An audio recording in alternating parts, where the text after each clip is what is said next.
Sur 1300 personnes qui parlent encore l'une des langues les plus anciennes de la planète, seulement 300 se réveillent chaque jour sans savoir si elles vont manger. Pas par pauvreté, au sens où vous le connaissez. Par choix ancestral. Les Hadzabe vivent depuis 50 000 ans de la même manière, sur les mêmes terres, chassant les mêmes animaux, avec les mêmes techniques. Porcs sauvages, antilopes, babouins. Le tout abattu avec des arcs faits de branches et des flèches trempées dans un venin mortel. Vous êtes sur le point d'entrer dans le dernier laboratoire vivant de la façon dont l'humanité a survécu avant d'inventer l'agriculture. Si vous êtes passionné par les animaux sauvages et les vrais documentaires, ne quittez pas cette vidéo. Regardez jusqu'à la fin, abonnez-vous maintenant à la chaîne et commentez d'où vous regardez. Le soleil ne s'est pas encore levé sur le lago Eyasi, dans le nord de la Tanzania. La température est descendue à 15 degrés pendant la nuit, mais personne ne s'est plaint. Il n'y a pas de couverture, il n'y a pas de tente, juste des peaux d'antilope étendues sur la terre sèche et la chaleur des braises qui ont survécu jusqu'à l'aube. Un homme se lève sans faire de bruit. Ses pieds nus connaissent chaque pierre, chaque branche, chaque piège naturel du terrain. Il saisit l'arc appuyé contre un baobab et vérifie les flèches une par une. 3 d'entre elles ont les pointes recouvertes d'une substance noire et collante, du venin. La différence entre revenir avec de la viande ou revenir les mains vides. Le campement abrite environ 25 personnes à cette époque de l'année. 8 hommes adultes, 9 femmes, 6 enfants de divers âges, 2 anciens qui ont dépassé les 60 ans, un âge extraordinaire pour tout standard historique. Les cabanes sont des structures temporaires, montées en moins de 2 heures en utilisant des branches entrelacées et de l'herbe sèche. Elles semblent fragiles. Elles sont fragiles. Elles n'ont pas besoin de durer plus de quelques semaines avant que le groupe ne se déplace vers un autre point du territoire. Le territoire Hadzabe se trouve à seulement 50 km du Desfiladero de Olduvai, l'endroit que les scientifiques appellent le berceau de l'humanité. On y a trouvé les fossiles les plus anciens de nos ancêtres directs, datant de près de 2 millions d'années. Les Hadzabe n'ont pas besoin de musée pour comprendre cela. Ils sont le musée vivant. Leur génétique est si ancienne que des chercheurs de Harvard ont découvert quelque chose de troublant. L'ADN Hadzabe est plus proche des premières populations qui ont quitté l'Afrique que de n'importe quel autre groupe africain actuel. Ils portent littéralement le code original de l'espèce humaine. Mais que signifie se réveiller chaque jour et savoir que votre prochain repas dépend exclusivement de votre capacité à trouver, poursuivre et tuer un autre être vivant? Les Hadzabe n'ont pas de réfrigérateur, ils n'ont pas de garde-manger, ils n'ont pas de réserve d'urgence. Chaque aube commence par une recherche qui peut durer des heures ou se terminer en quelques minutes, selon la chance, la saison et la direction du vent. Pendant la saison sèche, de juin à octobre, les animaux se concentrent sur les rares points d'eau restants. Cela rend la chasse plus prévisible. Pendant les pluies, la végétation explose en vert et les proies se dispersent sur des territoires immenses. La nourriture végétale augmente, mais la viande devient plus difficile à obtenir. Le porc sauvage est l'une des chasses les plus valorisées. 2 types habitent la région. Le javali africano, avec ses dents courbées, caractéristiques qui peuvent déchirer la chair d'un homme adulte, et le porco domato, plus petit mais tout aussi agressif lorsqu'il est acculé. Un javali mâle adulte peut peser jusqu'à 150 kilos. Cela équivaut au poids de 2 hommes Hadzabe réunis. Abattre un tel animal avec un arc et des flèches n'est pas seulement difficile, c'est potentiellement fatal.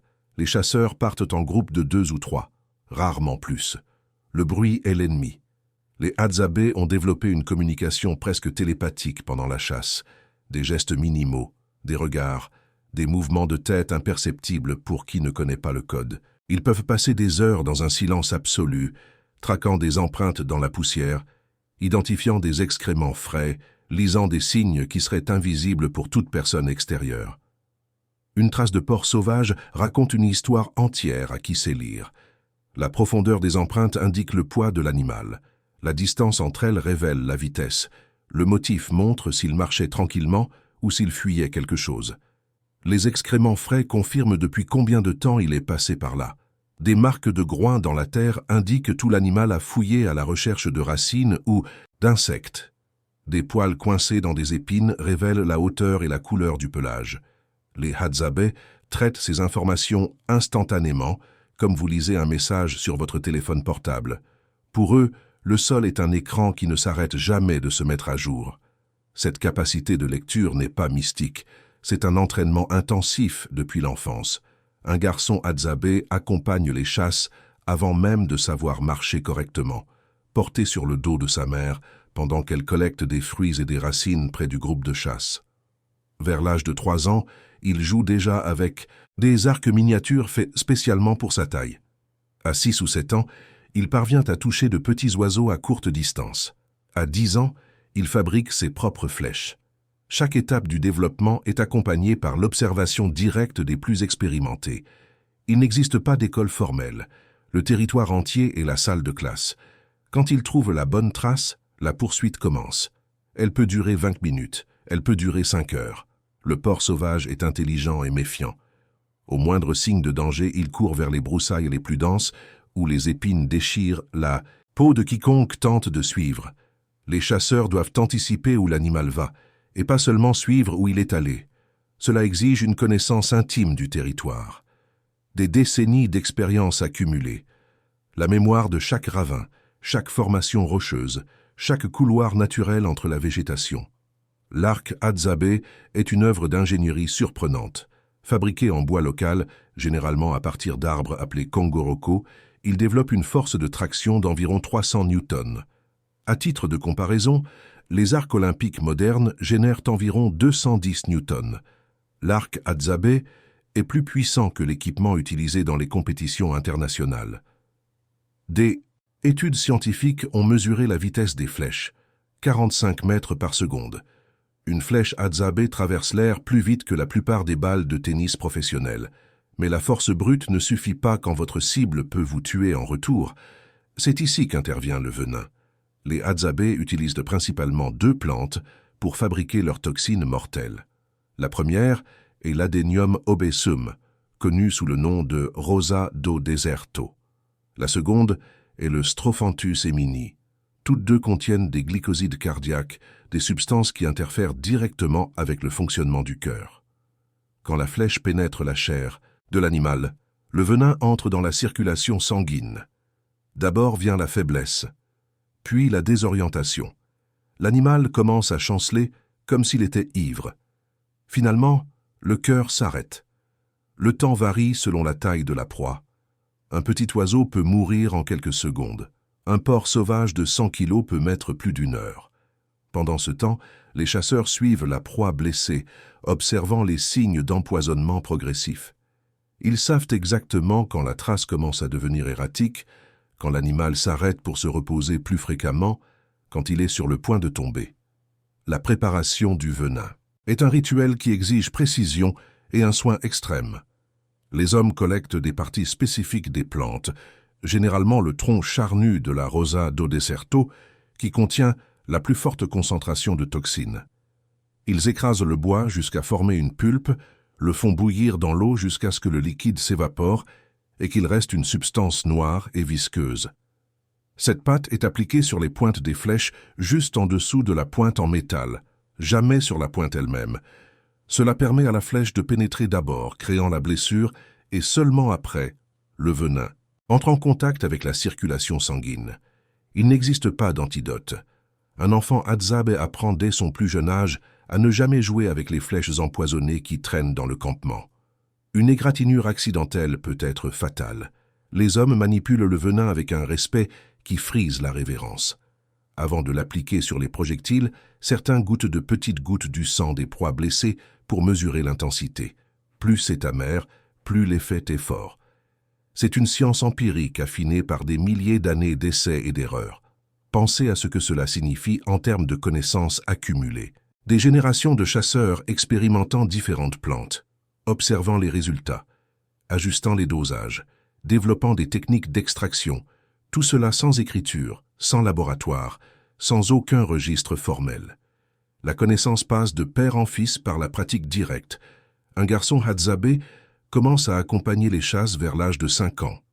À 10 ans, il fabrique déjà son propre arc. À 15 ans, il participe activement aux expéditions. À 20 ans, il est considéré comme un chasseur complet. Le javali africano représente le test ultime. Contrairement aux proies plus petites qui fuient au premier signe de menace, le porc sauvage peut décider d'attaquer. Ses dents inférieures poussent continuellement et s'aiguisent contre les supérieures, formant des lames naturelles capables d'ouvrir des blessures profondes. Une attaque directe aux jambes peut renverser un homme et le laisser vulnérable au coup suivant. Les chasseurs expérimentés portent des cicatrices qui racontent des histoires de rencontres presque fatales. La technique préférée pour les javalis implique l'embuscade nocturne. Pendant la saison sèche, les animaux ont besoin de boire de l'eau. Les rares points d'eau restants deviennent des points de rencontre obligatoires. Les Hadzabe identifient ces lieux et se positionnent tout autour, complètement immobiles, attendant que les proies apparaissent.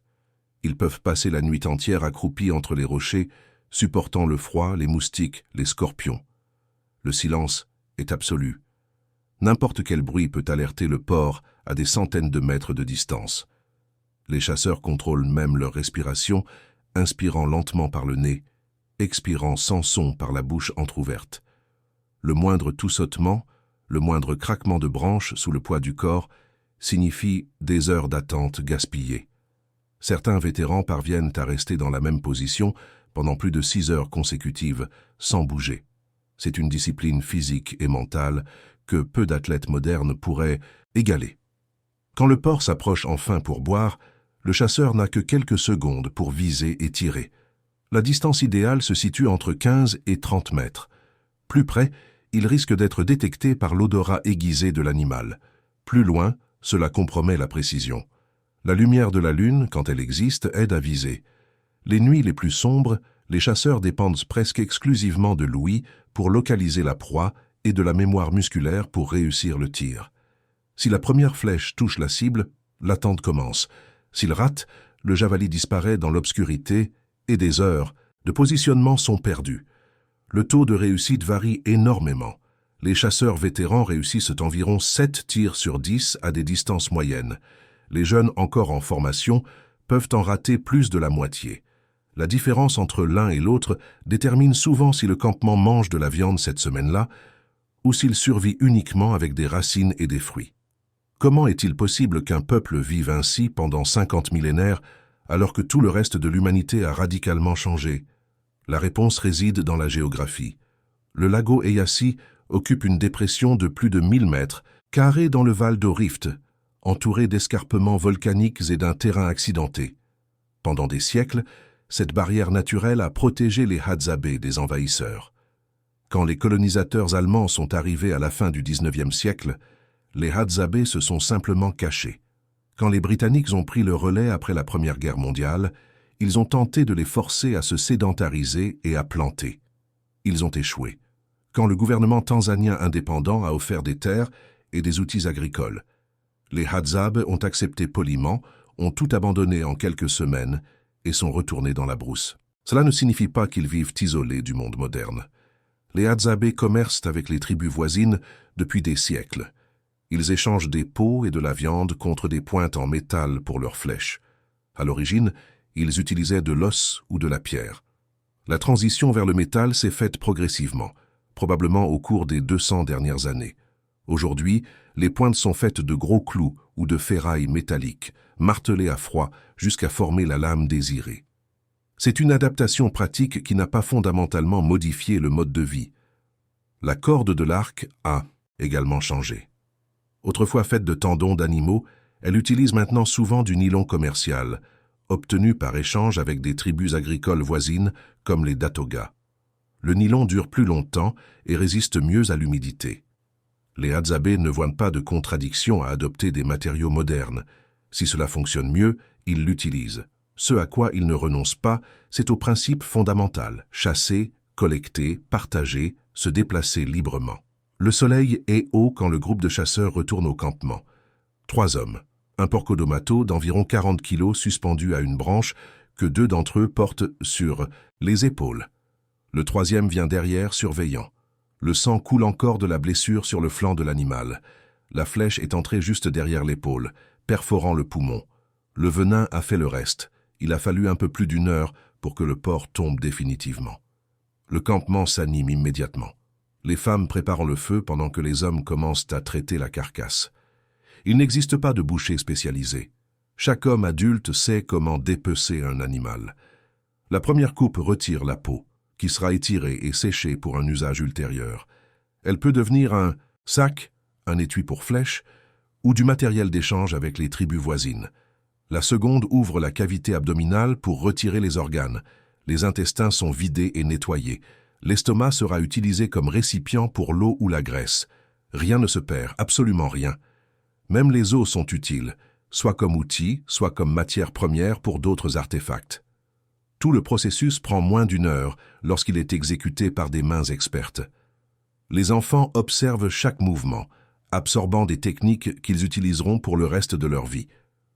Une fille de 8 ans sait déjà quelles parties sont comestibles immédiatement et lesquelles nécessitent une préparation spéciale. Un garçon de 10 ans parvient à identifier des organes malades qui pourraient contaminer la viande.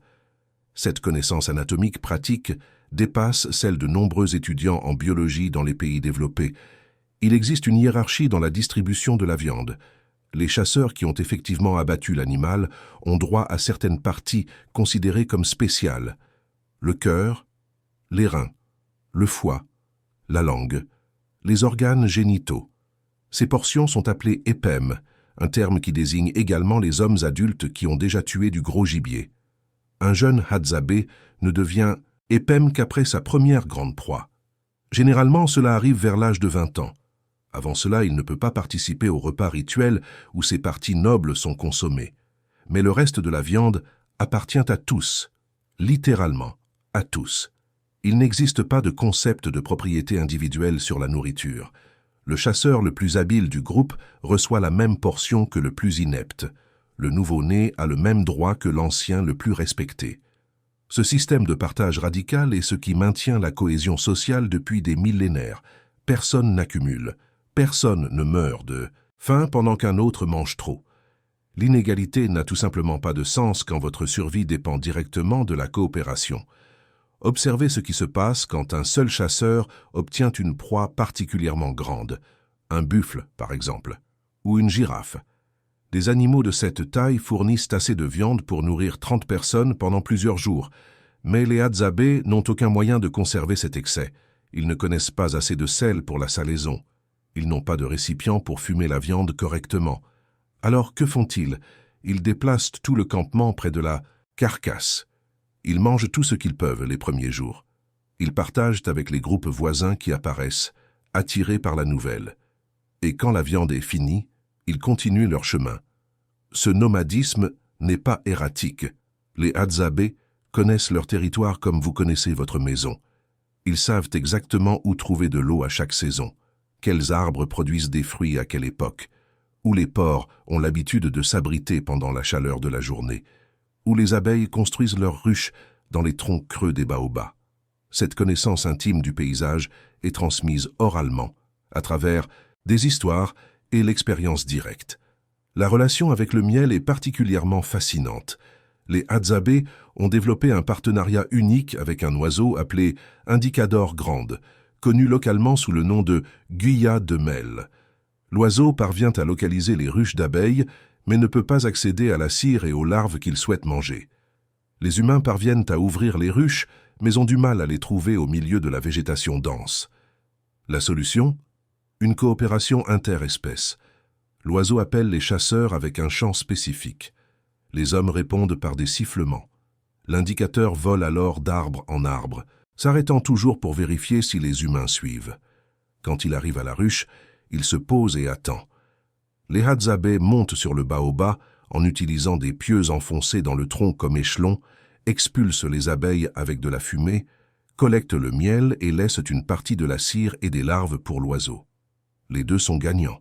Ce partenariat existe depuis assez longtemps pour que le comportement soit génétiquement codifié chez l'oiseau. Ce n'est pas appris. C'est un instinct façonné par des milliers de générations de coexistence. Le miel peut représenter jusqu'à 20% du régime Hadzab à certaines époques de l'année. Riche en calories, en sucre et en enzymes, il fournit une énergie rapide pour les exigences physiques de la vie en brousse. Mais contrairement à la viande, le miel a aussi une dimension sociale spéciale. Trouver une ruche particulièrement abondante est un motif de célébration. Le découvreur gagne un prestige temporaire, bien que la récolte soit équitablement divisée. Vous pensez peut-être que cette vie de chasse constante est brutalement épuisante. Les données scientifiques racontent une histoire différente. Des chercheurs de l'université Duke ont passé des années à mesurer la dépense calorique des Hadzabe avec des équipements de pointe. Le résultat a choqué la communauté scientifique. Bien qu'ils marchent en moyenne entre 6 et 15 km par jour, portant des arcs, des flèches, des proies abattues et des enfants, les Hadzabe dépensent approximativement la même quantité de calories quotidiennes que des adultes sédentaires dans les pays industrialisés. Le corps humain s'adapte. Plus vous êtes actif régulièrement, plus votre métabolisme devient efficace. Plus vous restez immobile, plus votre corps gaspille de calories en essayant de maintenir des fonctions de base. Cela renverse le récit commun selon lequel nos ancêtres vivaient des vies misérablement difficiles jusqu'à ce que nous inventions la civilisation. Les Hadzabe travaillent significativement moins d'heures par jour que la moyenne des travailleurs modernes. Leurs matinées sont consacrées à la chasse ou à la collecte.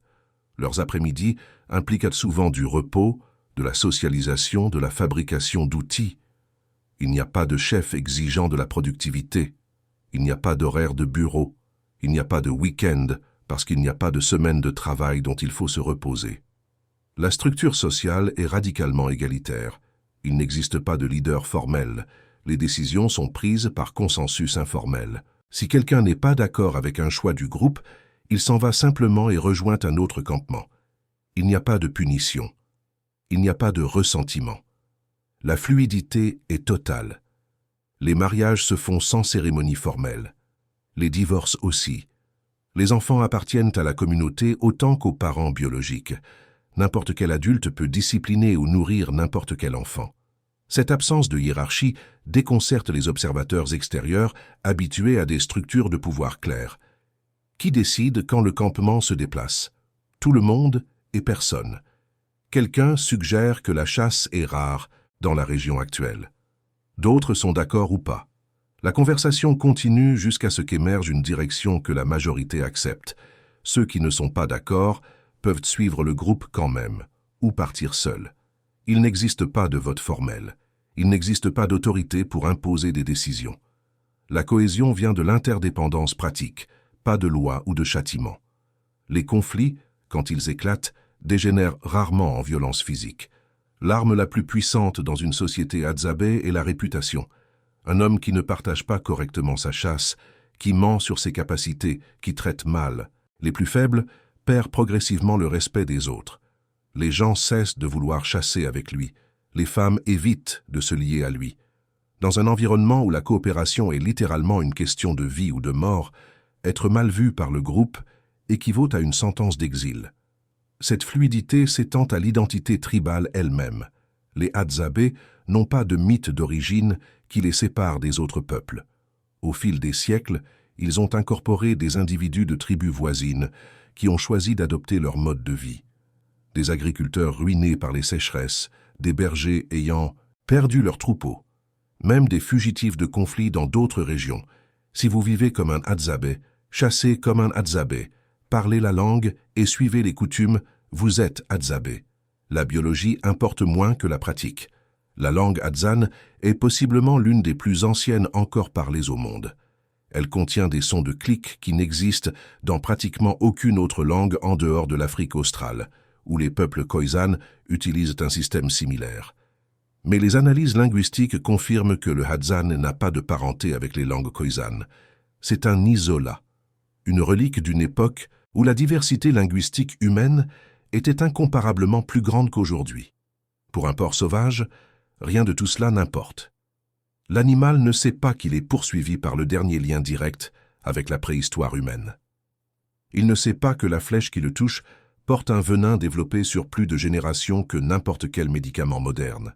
Il ne sait pas que sa viande sera divisée selon des principes d'équité que les philosophes occidentaux tentent encore de définir en théorie. Le porc ne fait que fuir, se cacher et finit par tomber. Et les Hadzabe continuent, tout simplement. Mais pour combien de temps encore?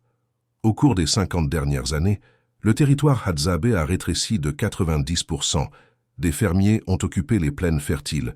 Des bergers d'Atoga ont apporté des milliers de têtes de bétail qui rivalisent avec la faune sauvage pour l'eau et les pâturages.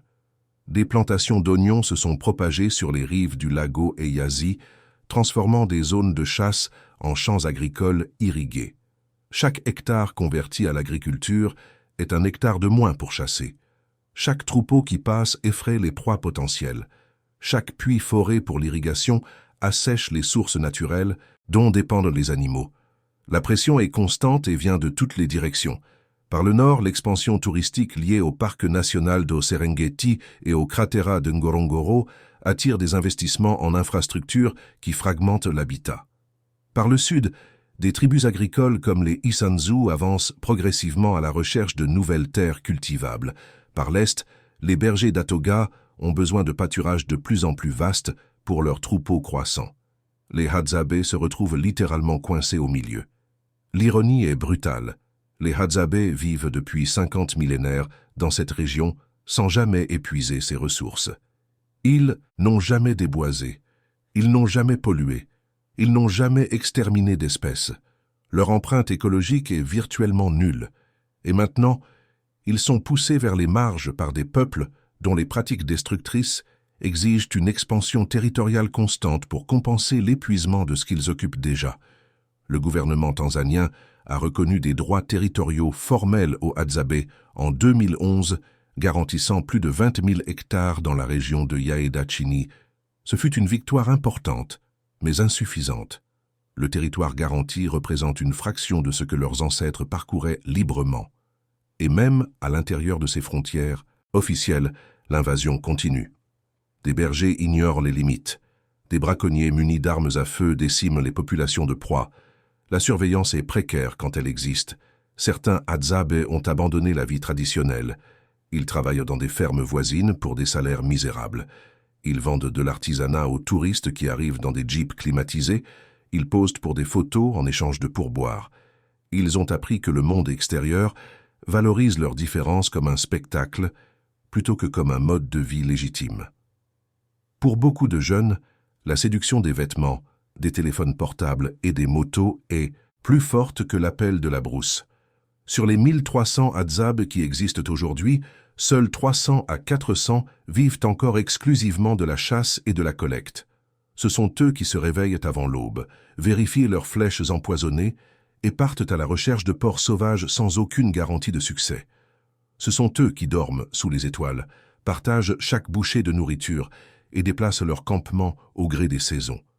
Ce sont eux qui préservent des connaissances qu'aucun livre n'a jamais enregistrées correctement. Les Hadzabe n'accumulent pas de biens parce qu'ils n'ont rien à prouver à personne. Ils ne gardent pas de nourriture parce qu'ils ont confiance que la terre offrira toujours. Ils ne construisent pas de maisons permanentes parce que la liberté de mouvement vaut plus que des murs. Pendant 10 000 générations, ce peuple a résisté aux empires, aux colonisateurs, aux missionnaires et aux gouvernements qui ont tenté de les transformer en fermiers, en chrétiens, en citoyens sages. Tous ont échoué. Peut-être que ce qui dérange le plus le monde moderne chez les Hadzabe n'est pas leur pauvreté matérielle. C'est le fait qu'ils semblent véritablement heureux sans rien de ce que nous considérons comme essentiel.